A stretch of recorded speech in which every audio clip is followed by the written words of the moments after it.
accord. Okay, so chapter 5 is really a fascinating chapter because it's a chapter that focuses on who the colonists were as an aggregate, as like a large number of people. And your book opens with a term that says conquest by the cradle. So what's being conquered is, of course, the American coastline. But what's interesting is that the nature of who the colonists were in terms of size changed dramatically in 75 years. So if you're writing down notes or you're thinking about it, when the revolution occurred, the Brits only outnumbered the American colonists 3-1. And it had been 20-1. Now, why? It's not as much immigration as you would think. It's natural reproduction. So in other words, people began surviving the difficult transition period to the Americas as towns and cities arose. People were able to settle down more easily in those. And so people began having babies, lots of babies. So it's kind of like the first baby boom of American history, so to speak. And a large percentage of them were English people or British people.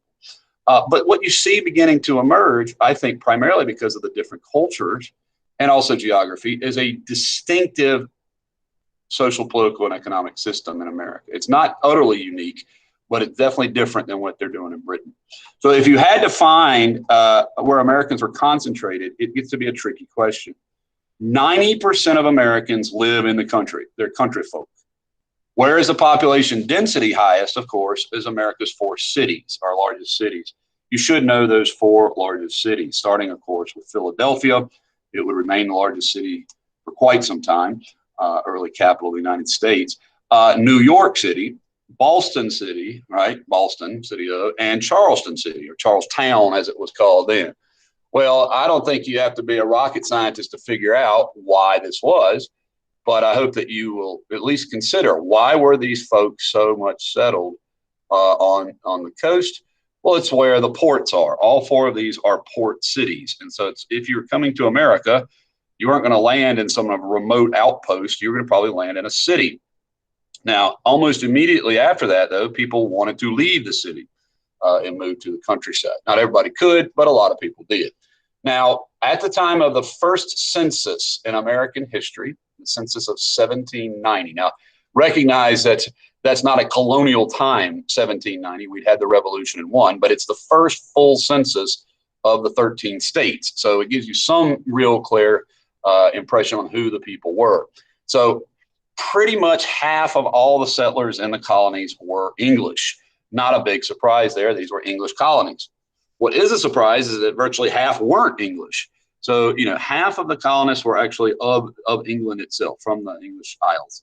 But another large minority, in fact, the largest minority, were African. And their story is often overlooked because of where they were socially and culturally as far as slavery. That would be unfair because certainly they were active participants in the American society. Unfortunately, it was as slaves. And then the 2 largest ethnic minorities that were not African were Scots-Irish and German. So I went Germans first because they're kind of more specific located. Most of these are, and keep in mind, there was no Germany in 1790. The Germanies had been at war with France during the French Revolution. The Germanies had religious warfare and persecution throughout the 1600s. You may recall the 30 Years' War. So the Germanies are a collection of German cities, states and kingdoms, and they flee, and ultimately they will settle in central Pennsylvania. What's interesting to me about that is when I was a kid growing up, we would travel to Amish country and places like that, and we would be told about the Pennsylvania Dutch, these neat settlers called the Pennsylvania Dutch. And I was like, oh, these Dutch people must have liked to farm and stuff. No, Dutch aren't farmers. The German word for German is Deutsch, D-E-U-T-C-H. Deutschland is Germany in German. And so when they moved here, they were the Pennsylvania Deutsch, but nobody liked to say Deutsch. It's an odd sounding word. So they just made it easier to call them Pennsylvania Dutch. And so these were German Protestants, typically. Sometimes they would be Amish, sometimes they would be Mennonites, but frequently they came to get away from the conflict in the Holy Roman Empire. Now, the Scots-Irish, and I do say Scots, not Scotch. Scotch is a beverage, that you drink. Scots are people, but in America we screwed that up. So you'll usually hear them referred to around here as Scotch-Irish. In reality, they are Scots-Irish, but hey, who cares, right? Well, they did not like rich landowners by the way, they're called Scots-Irish because they left Scotland and moved to Ireland, and they weren't really welcome there either. And so then they made it to here, and they settled in the part of America that reminded them most of Scotland, the mountainous part of Appalachia. And I do pronounce it Appalachia, the Appalachian Trail. That's a southern typical pronunciation. If you hike the AT, they call it the Appalachian Trail. But if you call it Appalachia, it's okay. I'll just call you a Yankee. So nonetheless, Appalachia's, frontier settlers. And these were the Scots-Irish who were really, really ruggedly individualistic. They absolutely resented English people in general. They were Calvinists of a unique brand called Presbyterian. That's Scottish Calvinism. And they brought with them whiskey, thank goodness, and hatred of all things English. So this was an important group too. So here you see about 85% of the American public, and then the rest were just a collection of the single digit, like 1% to 2%, like French and Swedes and others. But just an interesting composition of people. Now, what's interesting to me about this also is that since half the colonists weren't English, they didn't feel particularly loyal to Britain. So they may be settling in a British colony, but they didn't find themselves British. And this is something that, today you'll hear this debate. Like if illegal immigrants are here and they don't become citizens or feel associated with the country necessarily, then they may not feel loyal to the country. So this is a controversy, and it was a controversy for the British. They wanted settlers, they wanted people here, and they allowed people here, but they wanted them to be loyal to Britain, and that did not necessarily happen. Now, we've already talked about the diversity of each ethnic region. New England, least diverse, overwhelmingly white Anglo-Saxon Protestants, English people. The South, somewhat diverse, thank you, slavery, not necessarily the reason we had slavery, of course, but by far the most ethnically diverse was the middle, think particularly New York and Pennsylvania. Now here I want you to know the name of a Frenchman. Now he wrote under several names, and your book describes him as William Guillaume de Crèvecoeur, I think, and your book here, the cover calls him Hector Saint-Jean de Crèvecoeur. It's because he's French, y'all, and French people have like 7 names. It's really obnoxious. So we're just going to call him Crèvecoeur, okay, Crèvecoeur. See that name. But sometimes it takes a foreigner looking at you from the perspective of like a sociologist or kind of an observer, and then writing about it to get a neat perspective on who you are, who we are.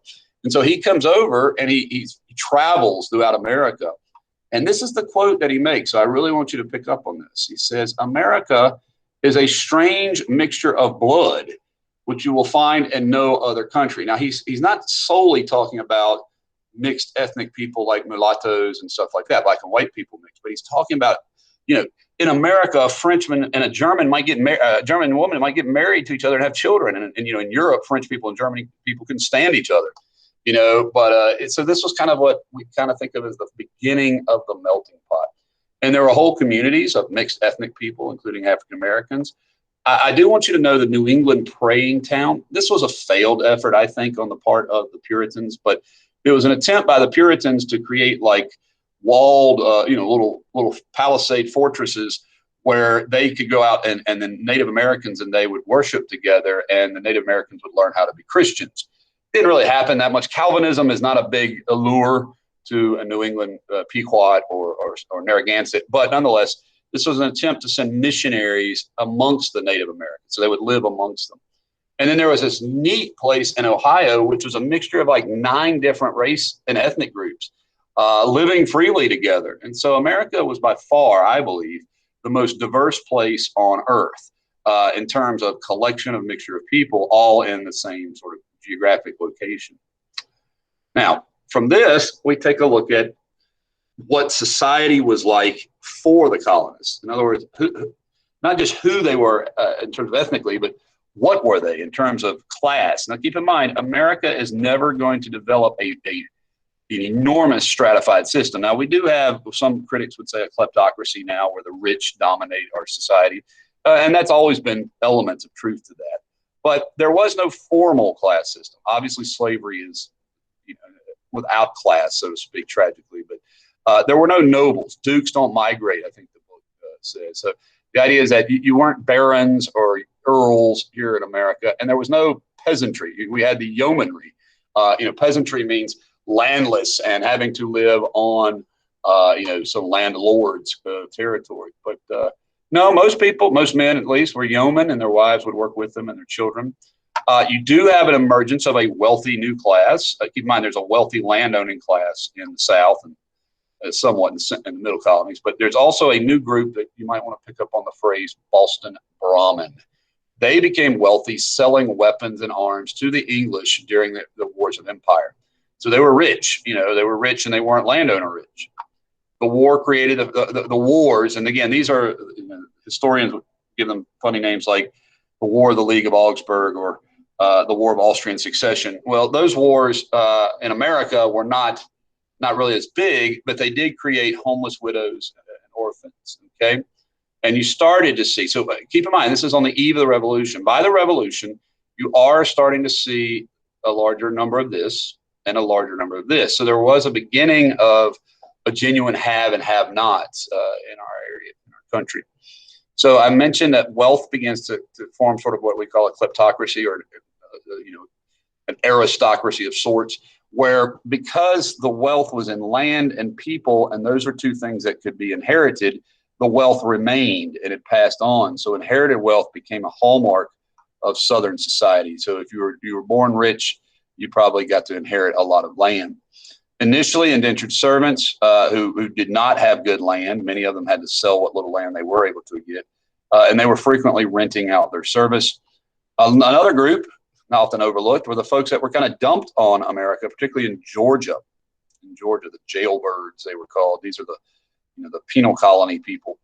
And then lastly, and I think this is really important, and I think going forward it will make sense too.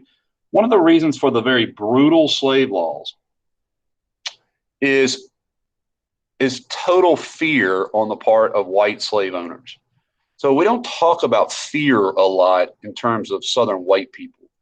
But Southern white people, in their journals and their letters and their diaries, in reality, are constantly afraid of slave rebellions because they know that their livelihood depends on these people. Like, in other words, these are the people that cook their food, that watch their children, that raise their money. And at any moment, they're afraid they might rise up and kill them. They might murder them. And so the South began to say, well, maybe we should limit the number of slaves. Keep in mind, they might have a cui bono kind of question here. And, if we have the slaves we have and start to limit, the value will go up. But more importantly, I think, is that they're trying to seek an alternative, like saying, this isn't really going to last for long. If we keep doing this, this is going to create real problems. In fact, the early writers like Jefferson and others will refer to slavery as like a necessary evil, a shameful sin. They talk about what they're doing is sinful. It's very fascinating. But they want to ban slave imports, but this was stopped. This was stopped by the king. The king was making a lot of money. The various slave trade companies were making money, and of course the profit off of the cash crops were making money. So I've included here something that is something you're probably not familiar with. This is part of the Declaration of Independence. So Thomas Jefferson wrote this thing, and in the second half, really the last 2/3 of the Declaration of Independence, is a list. It's kind of like a list of what the King of England has done wrong, and this is a clause that was written for that. And one of them, it says he's waged war against human nature. So he's talking about natural rights, violating its most sacred rights of life and liberty in the persons of a distant people who never offended him. That would be Africans, captivating and carrying them into slavery. Okay, he's using that word, not any other description of it, in another hemisphere. Now, I will tell you this, or to die miserably on the way over here. He also goes on to refer to it as piratical. The idea of an infidel, a non-Christian person, is the warfare of the Christian king. He's prostituted. Look at that. He has prostituted his negative. In other words, he has allowed himself to be a whore, in his language, kind of, for suppressing any attempt to stop this. The word execrable is a synonym for literally crappy, like excrement, human waste. So this is Jefferson using some of the strongest language he has ever used in any form of writing. He refers to the king as a prostitute who has kept the American people from stopping this awful commerce, right? Well, this is bizarre because the author of this is Thomas Jefferson, a slave owner, a guy who conducts slaves, buys slaves, captures runaway slaves. But he is saying it's whose fault? It's the king. It's the king's fault. He's the one who did this. In other words, we don't have a choice. If we want to be successful and our neighbors are doing this, we have to do this too. But we put this at the foot of the king, who wouldn't let us abolish it early on. And look at his description of it. So again, early on, the founders were very much unhappy that their wealth was dependent on slavery. Now, I know that sounds like a cop-out, and in some ways it is. But if you wanted to be rich and a planter in the South, you could not do it without having this. And so this is his mindset, is that we should have phased this out and came up with a new way. Now, perhaps that's something that Jefferson should have done later and didn't do either. But anyway, be sure you know that. Now, what kind of jobs did people do? What did they do for a living? Well, we talked about 90% of people were farmers. 90%. Well, what about the profession? So in other words, what if you did actually go to Harvard? Well, if you went to Harvard, it was to become a minister. Some people went to Harvard to become lawyers, but lawyers were on the same class of people as professional drunks. So, kind of like the earliest lawyers, like ambulance chasers, not very respectable. But the most respected, keep in mind, there were only a handful of professions that were college educated, and most of them were in New England. So ministry was the most reputable profession, being a pastor, okay? Doctors, well, as a rule, doctors had no training at all or very little training. Usually they were barbers, people who were already comfortable with using, sharp objects. If you've ever been to a barber shop, you may see outside the barber shop the classic kind of red, white, and blue pole, or red and white pole, kind of looks like a candy cane. That's because the barber served as both the doctor and the dentist. And when they got their towels and rags all bloodied from doing surgery, they would go outside to the pole and wrap it around it to dry the blood out of it, squeeze the blood out of it. And eventually the pole itself would get that red loop around it, that looks so like a bunch of candy cane. Well, that was because these guys had very little knowledge of what they were doing. Keep in mind, no internal medicine yet, no understanding of bacteria yet, no understanding of virus transfer yet, really. Now, there were some vaccines, and I'll tell you about that in a minute. If I can find the video one day, I'll show you. But smallpox was extremely common, even amongst Europeans. Not only did it kill Native Americans, but European descendants got very, very exposed to it. Keep in mind, this is an airborne sneeze kind of pathogen as well.